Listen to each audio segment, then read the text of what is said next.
Les bruits de canaux retentissent à nouveau en Libye après une brève accalmie. La médiation de Berlin n'aura pas eu grand effet. Les combats ont repris entre forces du gouvernement d'union nationale et celles du maréchal Khalifa Haftar. On vous en dit plus dans un instant. C'est un drame qui secoue le monde. La légende de la NBA, Kobe Bryant, quitte à jamais le terrain. La star du basket meurt dans un accident d'hélicoptère avec sa fille de 13 ans. Retour sur une carrière remplie d'exploits mémorables dans ce journal.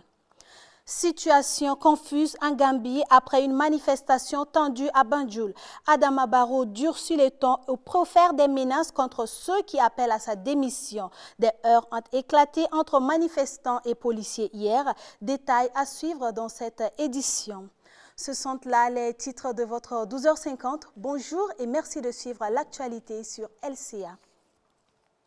Mais tout d'abord, sachez que le président du Faso entame aujourd'hui une rencontre d'amitié et de travail de 72 heures avec les Émirats arabes unis. Au cours de son séjour, le président Kaboré aura une séance de travail avec le prince héritier, commandant suprême adjoint des forces armées des Émirats arabes unis.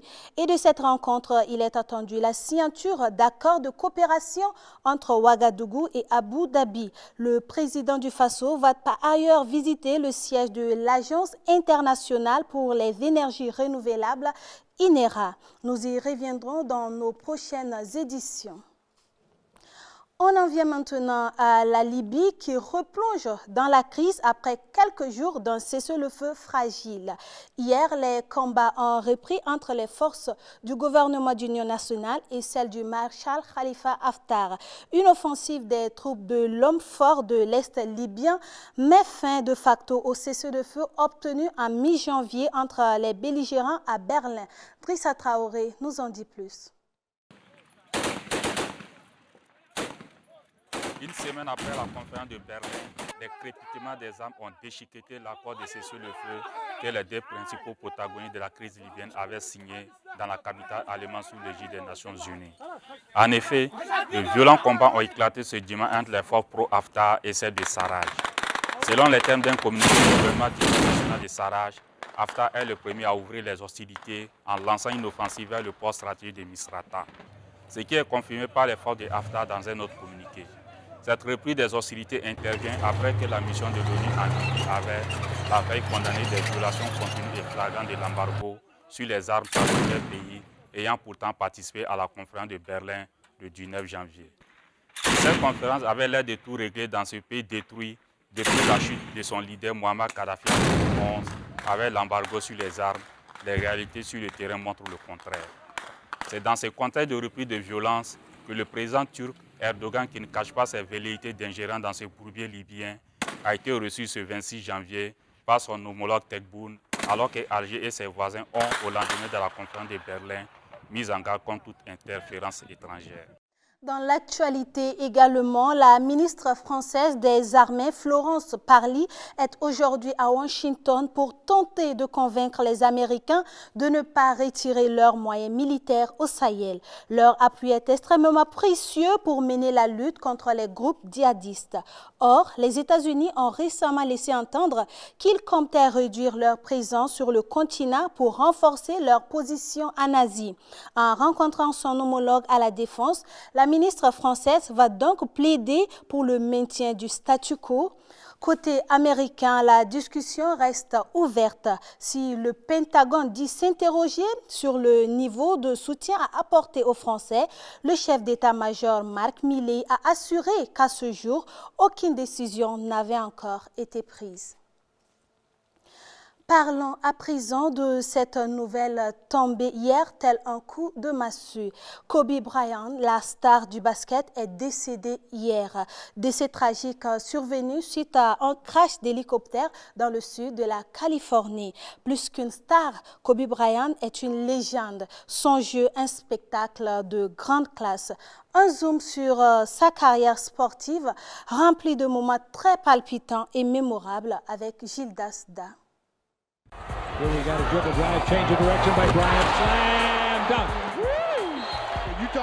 Impressionnant dans ses envolées, dans les airs, Kobe Bryant, surnommé le Black Mamba pour son sang-froid hors du commun, faisait exploser les paniers sur les parquets de la NBA.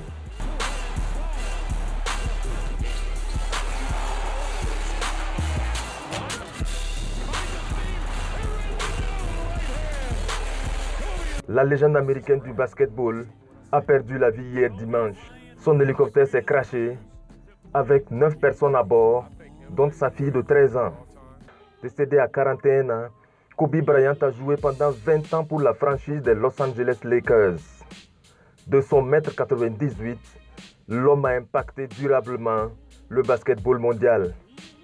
Longtemps 3e au classement du meilleur marqueur de tous les temps, avec 33 643 points marqués au cours de sa carrière, le Mamba noir est passé à la 4e place, dévancé au classement samedi dernier, soit à quelques heures de sa mort, par LeBron James, lui aussi joueur des Lakers.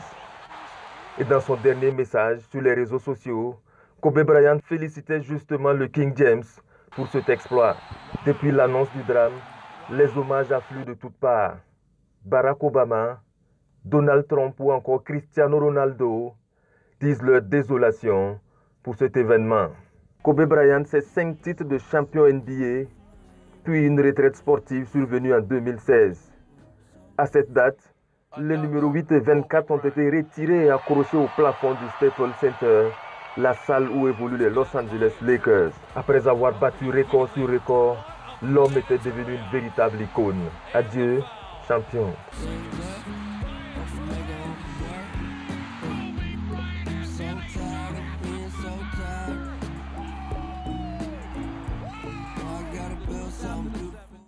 C'est une autre actualité qui défraie la chronique à Maseru, la capitale du Lesotho.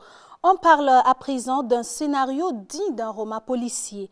La police est à la trousse du Premier ministre soupçonné de meurtre de son ex-épouse. C'est une histoire qui remonte à 2017 lorsque Lupolelo Taban, 58 ans, avait été tué par balle 2 jours avant l'investiture de son époux au poste de Premier ministre. Le couple était en instance de divorce depuis des années. Et c'est dans une déclaration sous serment transmise à la justice que le chef de la police, Olomo Molibeli, a accusé le chef du gouvernement d'être impliqué dans ce meurtre. Dans la foulée de ce rapport, le Premier ministre a démis le chef de la police de ses fonctions en dénonçant une vague de brutalité policière constatée sous ses ordres depuis octobre 2017. Comme réponse, Olomo Molibeli a saisi la justice pour obtenir l'annulation de son limogeage le temps de la procédure judiciaire. Tout autre chose à présent, à Banjul hier, le gouvernement gambien a lancé une contre-attaque pour éteindre le mouvement de contestation réclamant le départ du président Adama Barrow. Le bilan est encore incertain. Le directeur d'un hôpital de la ville annonçait la mort de 3 manifestants hier soir, une information démentie par le gouvernement gambien. Officiellement, la police a procédé à plus de 100 arrestations. Quoi qu'il en soit, les autorités gambiennes ont clairement annoncé l'interdiction du collectif 3 ans, il est temps. Cette interdiction fait suite à l'interpellation quelques heures plus tôt de son président Abdou Ndi. Affaire à suivre. Un peu de culture pour clore ce journal avec le Festival de Cannes qui se tiendra du 12 au 23 mai prochain. Spike Lee est le prochain président du jury du festival. À 62 ans, le réalisateur américain devient le premier noir à occuper cette fonction prestigieuse.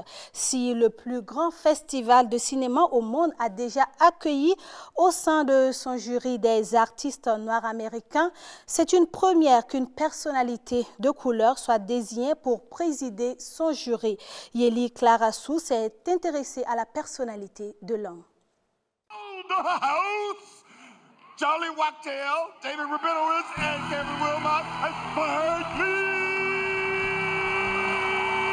Spike Lee entre dans l'histoire en étant le premier noir à présider le Festival de Cannes qui va célébrer dans 2 ans son 75e anniversaire. It's the first win and 5th nomination for Spike Lee.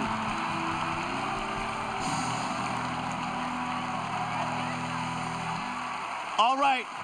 Même si Cannes a déjà eu dans son jury des Noirs comme la Burkinabé Mounon Diaye, Ava DuVernay, Will Smith et le Mauritanien Abderrahmane Sissako, président du jury de la section Un certain regard en 2003, Spike Lee vient frapper fort en emportant un nouveau regard au plus grand festival de cinéma au monde. Un festival déjà accusé de manquer de diversité. Mais avec cette nouvelle donne, les tenants de l'ouverture et de la diversité sont bien servis. À 62 ans, toute sa carrière de cinéaste a été marquée par son attachement à la cause noire. Il ne cache pas sa lutte contre le racisme, les inégalités sociales et son opposition au président Trump. Tous ces films témoignent d'ailleurs de cet engagement militant. White House, I'm not going to say his fucking name. It was a defining moment. It was not just for Americans, for the world. And that motherfucker was given a chance to say